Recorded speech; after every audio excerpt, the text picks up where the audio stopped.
The following talk is offered freely to ensure that no one is ever denied access to these practices and to these teachings. If you feel inspired to make a donation to support this offering, you can go to my website at jonathanfoust.com. While you're there, you can also sign up for a monthly newsletter designed to support you in your practice. Thank you, and enjoy.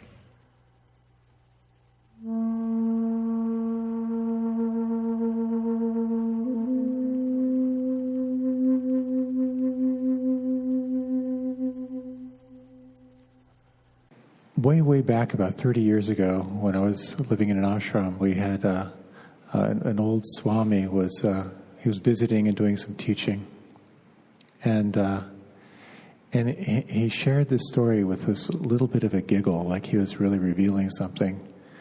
But he said that in his ashram that there was this one sannyasi, one monk who was so busy that he would urinate and brush his teeth at the same time.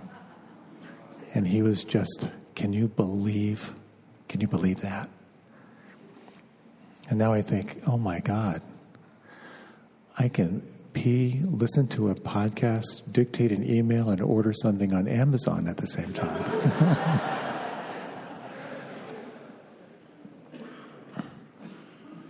I'd like to talk a little bit tonight about the power of slowing down. A good mentor of mine many years ago, you may have seen I get really manic around my annual review. I've done that for so many years. I tend to be kind of an ambitious, greedy person. So I was telling him about all this stuff I wanted to get done in the year ahead. And he was listening and he said, wow, you want to get a lot done. I said, yeah, I'm really excited. He said, you kind of want to speed things up, don't you? I said, yeah, I want to find a way to go faster. And he looked at me and said, then you got to slow the heck down. He didn't use the word heck. He used another word. But it was so helpful. It was so helpful. Because I realized how I get distracted by shiny objects really easily. And in these days, there are so many shiny objects out there. So much competition for your attention. And it's very easy to get pulled out of our own sense of self and pulled into other people's stories and all the drama that's going on right now. So I'm back from a week-long retreat, and it's so nice to see some of the survivors here tonight. And there's something so interesting about the course of being still in silence for a week. And Stan, who was also leading the retreat, had noted how we do 45-minute sits. That's the primary time. But we ring a bell halfway through. And this is a little refresher, a little mindfulness refresher, but it's also an opportunity to stretch or move, adjust however you need to. And so the first meditation, we rang the bell midway through, and it was this cacophony of sound, and people standing and stretching, and then eventually settling. And then the final meditation, we rang the bell, and maybe someone went, that was it. And it was so powerful to sense how over these days, this settling and settling and settling. And what can open up when you settle. So I'd like to talk about how slowing down and pausing is built into all spiritual traditions. There's a lot of guidance over the millennia about the importance of slowing down. And I'd like to talk a little bit about how slowing down can actually help you speed up. It's kind of a converse thing here. And if you're not aware of where your energy goes, how your energy will always go in one direction. I'll talk about that a little bit. And then really to look a little more at what happens when you really slow down. Because pausing can be a millisecond, or it can be a long time, or it can be an attitude that you can cultivate. But there's no question that it is a powerful way to remember what's most important. I was a Peace Corps volunteer in Niger, West Africa, and at the end of my tour, I was doing this kind of photojournalism thing for the Peace Corps. So I had to travel, and I went from Niamey, the capital city in the west where I lived, all the way across the country to Zinder, which is a long, long way. And I got a ride out there in one of the government trucks. But when I came back, I just took regular public transportation. Public transportation in Niger is it's a little rough. Just imagine like a school bus with the seats a little bit closer than they usually are. And then instead of having an aisle, there's a flip-down board that you sit on. And then on top of the bus are everyone's stuff, including animals and some people. And it's not uncommon for the temperature to get to 120 during the day. So I just got on with everyone else, and I was about 2/3 of the way back on that little plank between seats. I'm 6'5", and everything piled up. It was one of the most grueling experiences of my life, just hanging on, trying not to just scream and crawl on my way out of the bus. And it was a long, long drive. And Niger is a Muslim country. So the bus would stop and pull over. Everyone would get out. Everyone had their prayer mats, and they would do their prayers.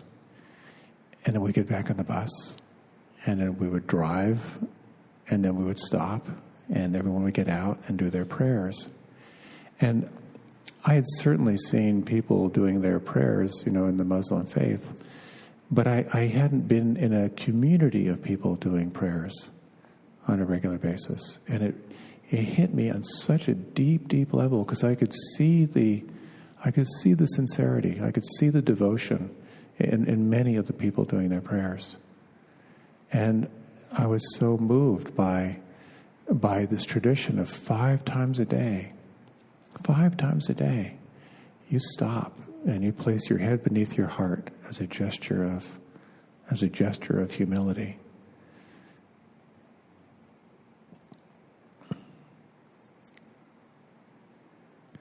This art of pausing it's an invitation to come to the present moment.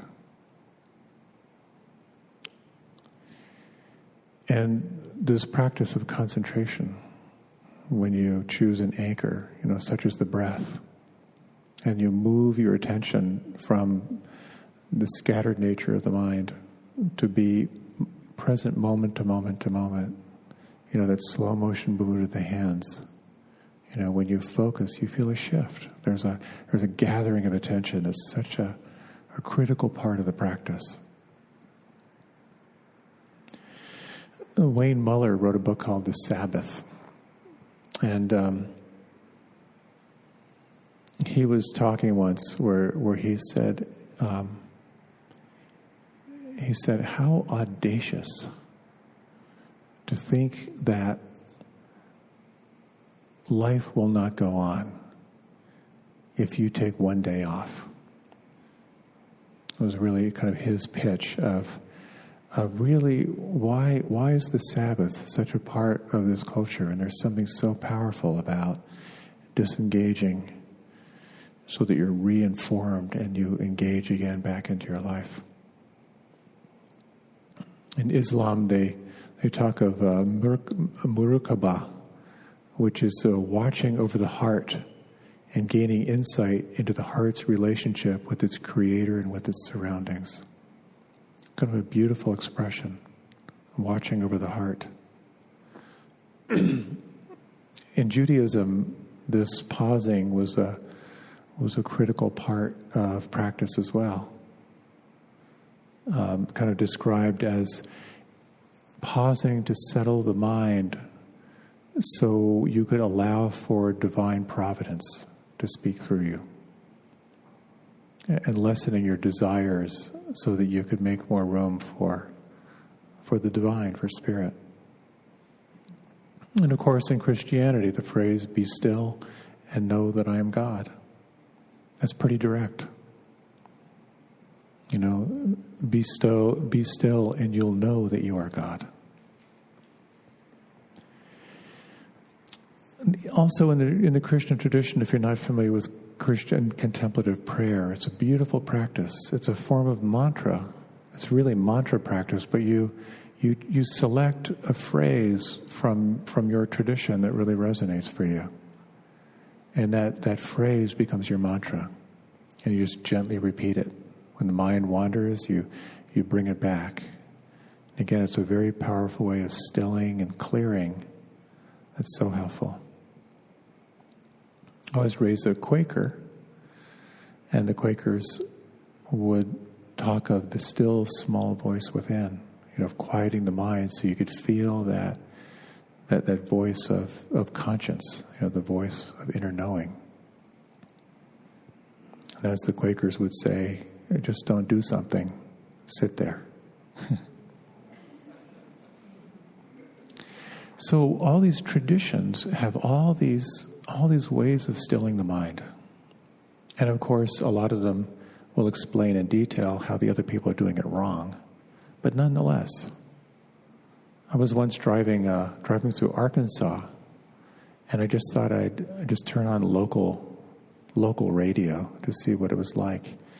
And immediately there was some pastor talking about the evils of meditation. And he was saying how, and they're teaching, I'm not going to do the accent, not to be culturally sensitive. He said they're teaching children how to meditate. And you see their eyes when they open their eyes, and you can see they're ripe for the devil to take over. But nonetheless, we all have a deep calling. And in all different traditions in their own expression, acknowledge the importance of that calming and that slowing down to really sense the mystical. So we have this spiritual invitation to pause, but it also has a really practical element.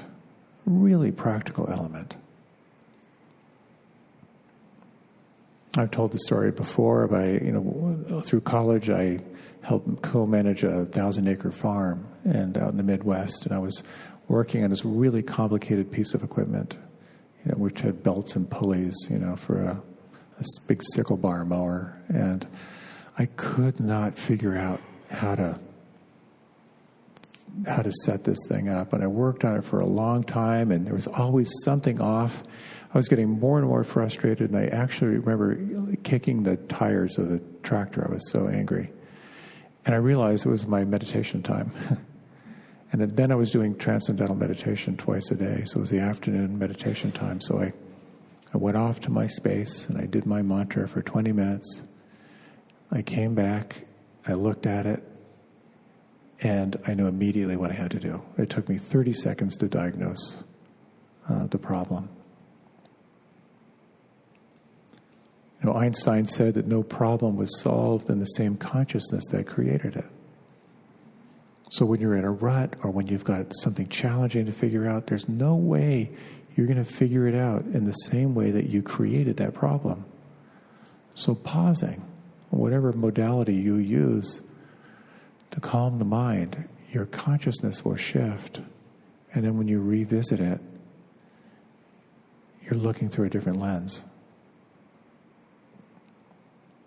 And you know what it's like when you're trying to get things done, but you don't have the mental firepower to do it?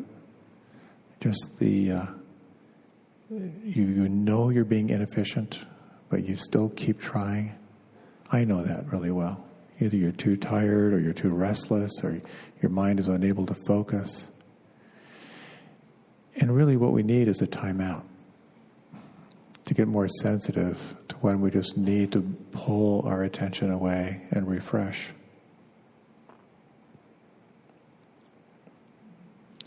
In his book, Thinking Fast and Slow, by Daniel Kahneman, he talks about these two dichotomies of thought. And in system one is sort of like the fast and instinctive and emotional thinking.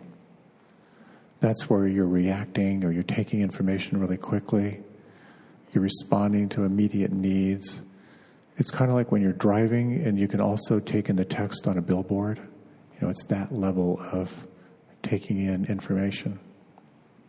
And in system two it's a more deliberate, kind of a slower process. It's where you're slowing down. It's like you're in a memory and you're trying to remember what someone said. It's that quality of turning awareness back inside. Or if you're in a social situation, you're trying to determine whether a joke is appropriate or not. Where you're going inside, you're going out. It's a deliberative form of thinking. And so what happens is we tend to kind of fall into that reactive style of thinking.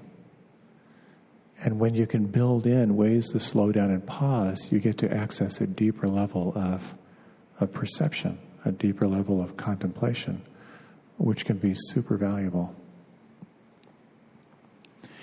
There was an interesting thing about his book, like one of the takeaways that I really thought was interesting.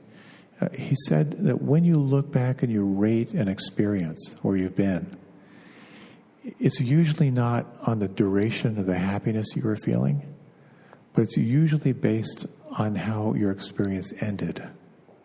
That's what we remember. So whenever I schedule a vacation, I always try to put something really fun at the end.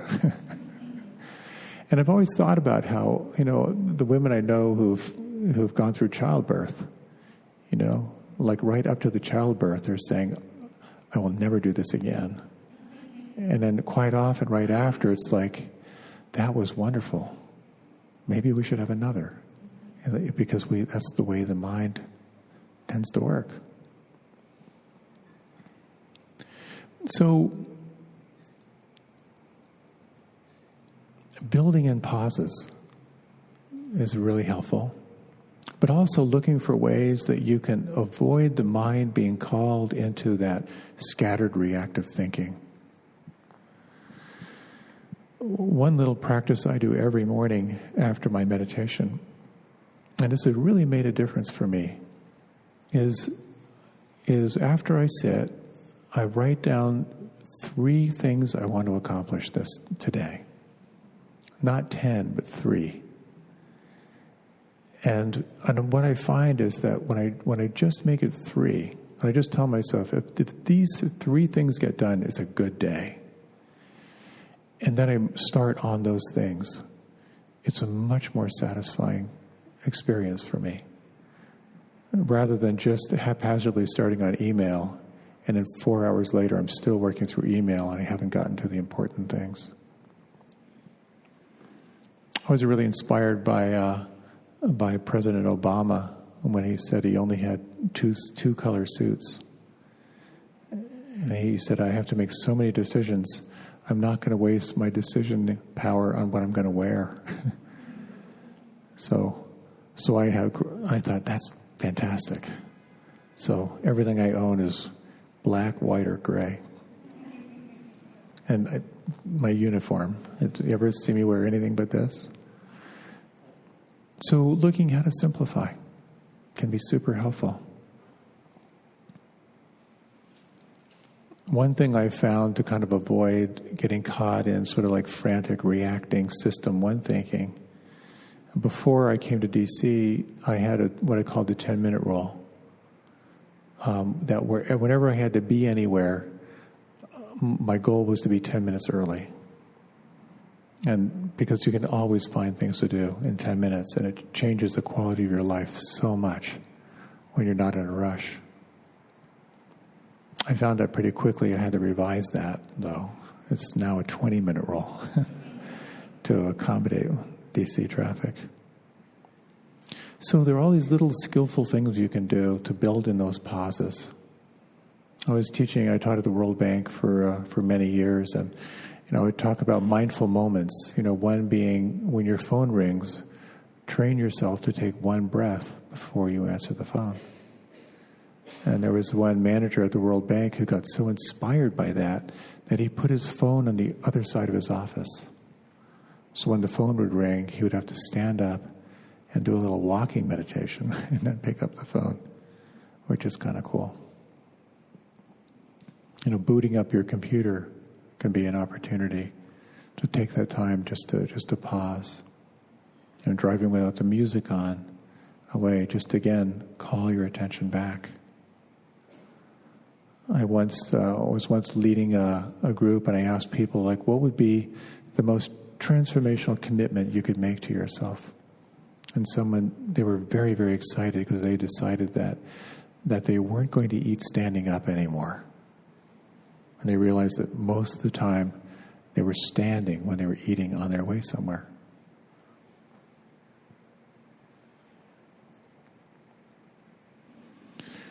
So there was a Zen monk who was asked how long he meditated, and he said that he would meditate for 20 minutes every day, except for the days when he was really busy, and then he would sit for 40. And there's a wonderful sense of how the more you have going on in your life, the more you need to retreat, the more you need that pause. Someone was asked, why are you so chronically late to everything? And she said, it's the only way I can work in my aerobics during the day. So it's interesting how you notice how there are days when you get so caught up that you're simply reacting and putting out fires.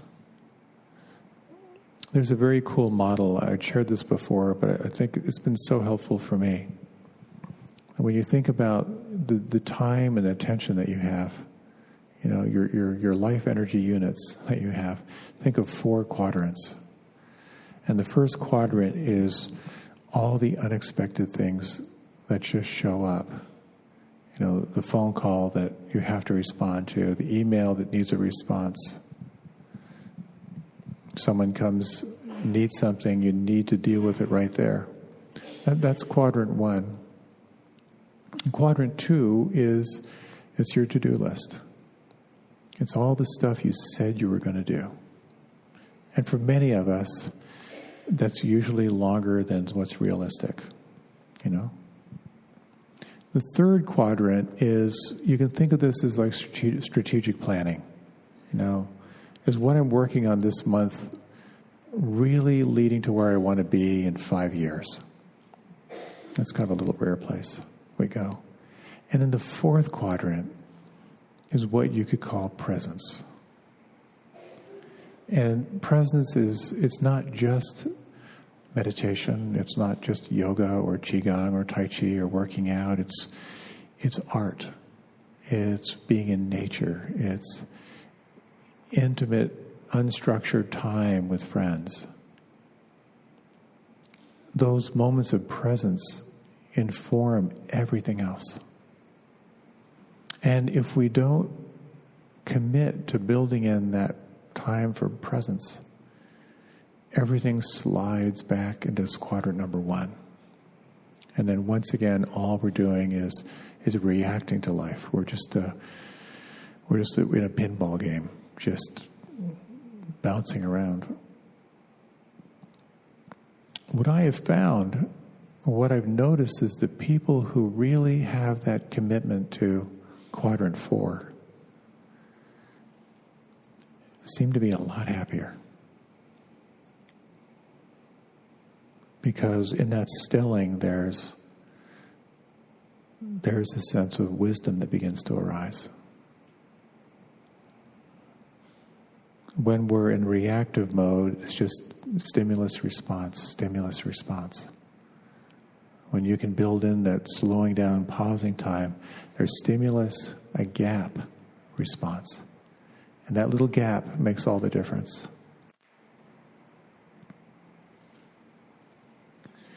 So part of the pause is really sensing what fills your cup. It became part of a reflection on our retreat this week. Like, what life is like when you just feel really good. You're grateful. You're happy. It's impossible not to be nice to people. Whatever it is that fills that cup is really, in my opinion, is your responsibility.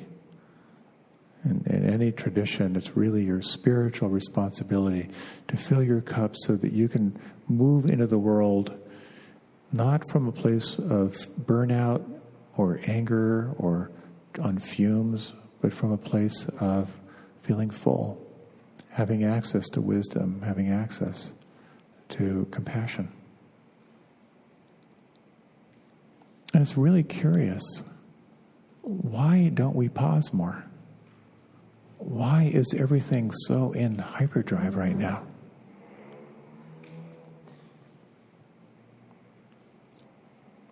There's a real classic story, which I think many of us may be familiar with. And it's the story of this hermit who lived way, way back in the hills. And you had to walk days to be with him. And then you'd have to swear secrecy, as to how he would work with you. But when you would get there, he would ask one question. And then, of course, you'd have days to walk back to civilization. And his question was, what are you not willing to feel?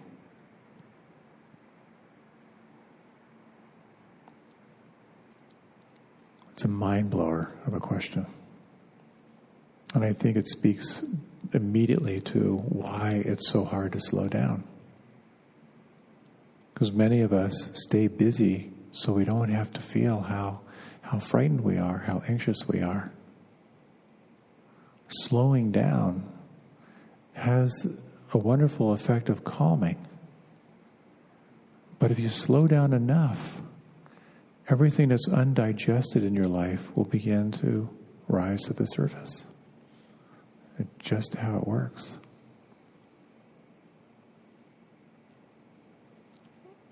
Meditation helps you feel better. Your sadness, your grief, your anger, as well as your capacity for joy. So I read this poem by William Stafford on retreat. It's one of my favorites, and I can't resist but to read it again. And it really points toward what you can begin to tap into when you can slow down.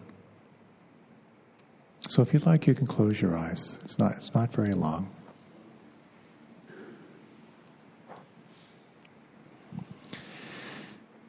And this poem is called "The Way It Is."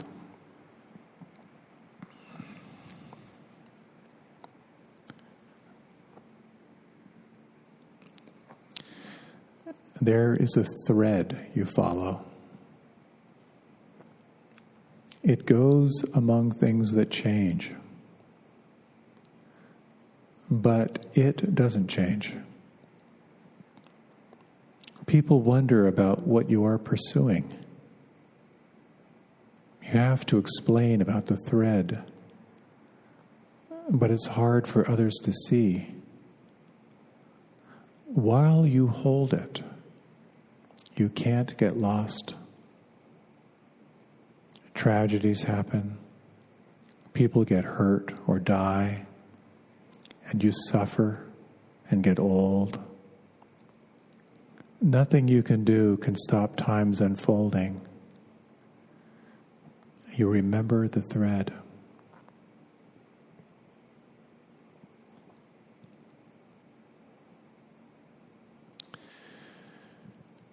If you like, you can open your eyes, or you can remain with them closed if you like. So I'd like to think of that thread as our own place of inner knowing. One of the flowers of meditation practice, or you could say really the flower of meditation practice, is referred to as equanimity. And equanimity speaks to a steadiness of presence in the midst of all the changes in life.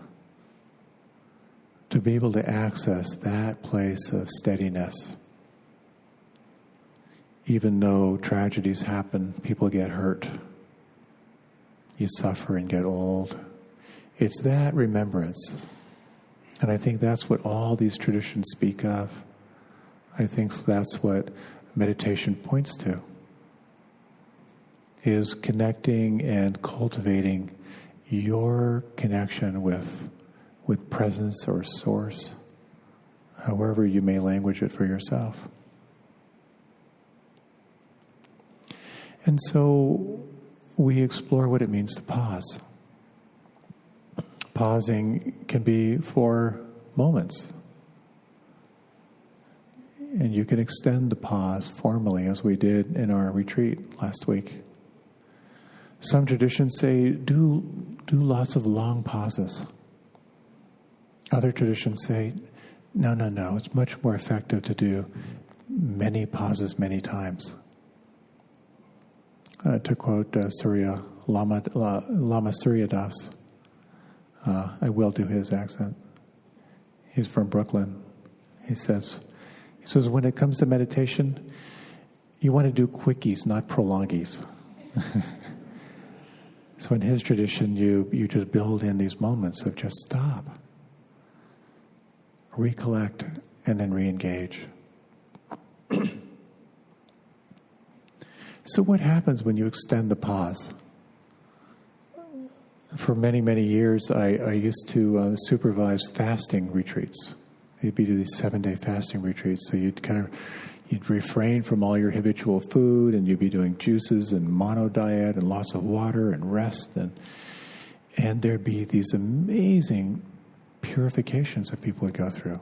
All kinds of releasing toxins out of their bodies, because you're just pouring in this fresh food and resting, and then something awakens in the body when you go through these healing crises where suddenly you begin to eject toxins out of your body that are no longer needed. So you go through these little mini healing crises. For a while you've got headaches, and then they go away, and then your breath is really bad, or your body odor is bad, and that clears, and so forth.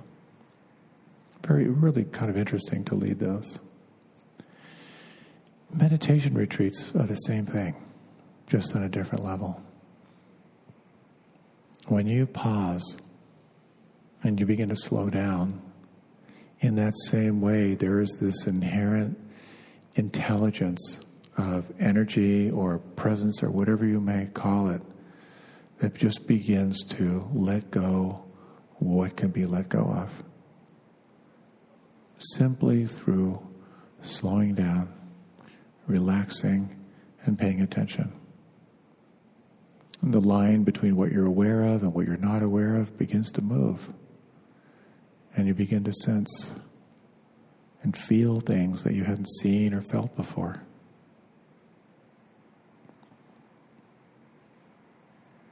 On retreat, there was someone who just said, every time I sit quietly, there's a melancholy I begin to feel. And over the days, he had time to be with it, to make room for it, to kind of trace it back. And he was able to trace it back to this deep hurt and disappointment with one of his parents. And he saw how that wounding had affected his entire view of life. And what arose from that, of course, was all kinds of strong emotions and thoughts, but also a realization that wound coming to the surface, that was part of his healing.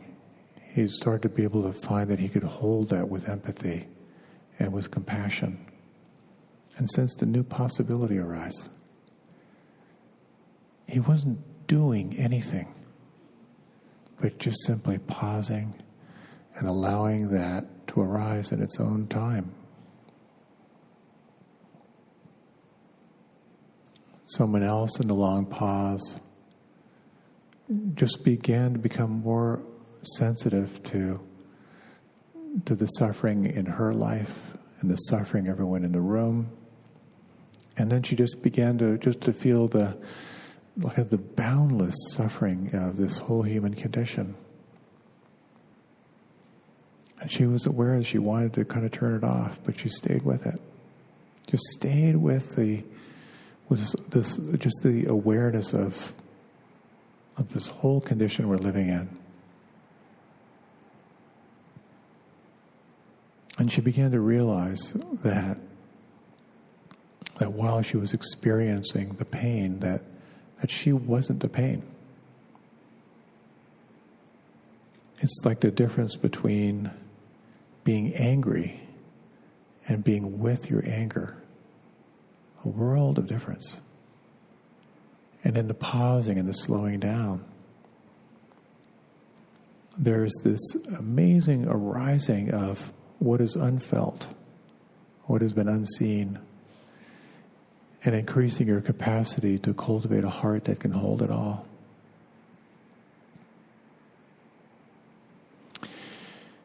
It's an amazing experience if you have the opportunity to do some intensive practice, to really experiment with what it's like to put down your phone. No reading, no writing, no eye contact, no speaking, and just allow your life to unfold.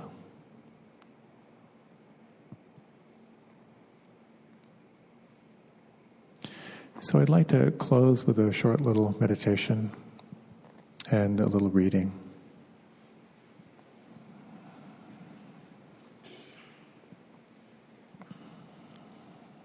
And as you close your eyes, you might just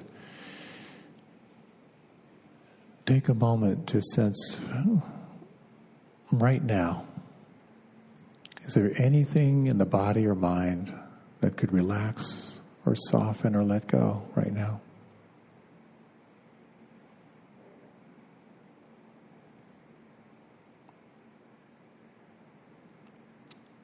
Can you feel the imprint of what it has been like to pause, and at the end it was probably a very busy day? To give yourself this gift of slowing down.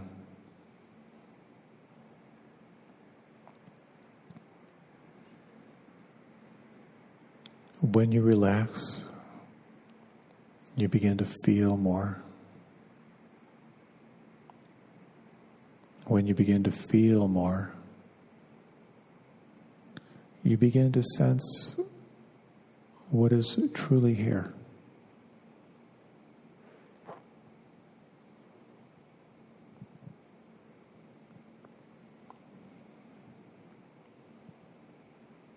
The Japanese artist Hokusei is famous for his many views of Mount Fuji. You may have seen some of his images. His work is beautiful. And here's a poem about him. Hokusei says, "Look carefully." He says, "Pay attention. Notice." He says, "Keep looking. Stay curious." He says, "There is no end to seeing." He says, "Everything is alive. Shells, buildings, people, fish, mountains, trees. Wood is alive. Water is alive. Everything has its own life. Everything lives inside us." He says, "Live with the world inside you. It matters that you care. It matters that you feel. It matters that you notice. It matters that life lives through you. Look, feel, let life take you by the hand. Let life live through you.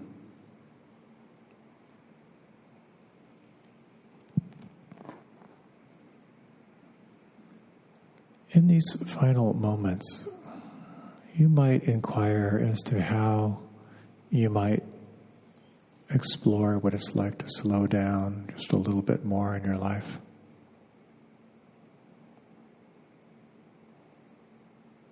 Is there a sense of how you might find ways to pause?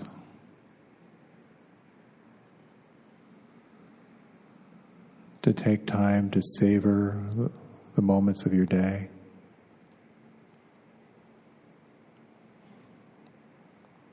And imagine if you could do that. Not perfectly and not all the time. But if you could slow down and savor, how that might impact your life and those around you.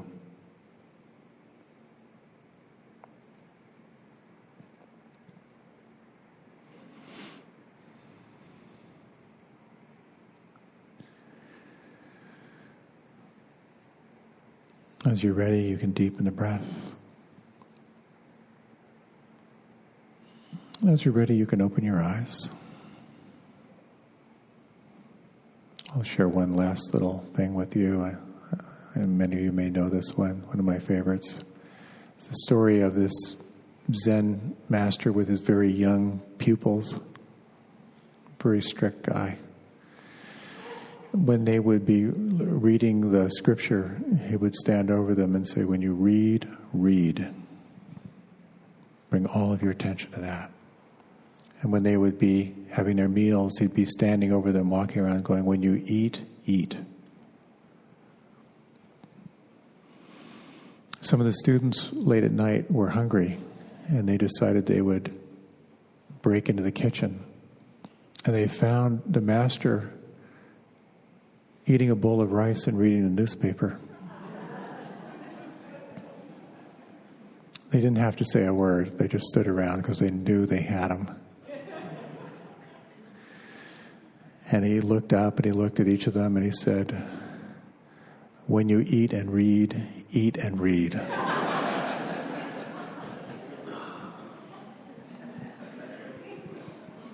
Thank you so much for your time and attention. I saw the cookie cart go by, so as you have your cookie, have your cookie.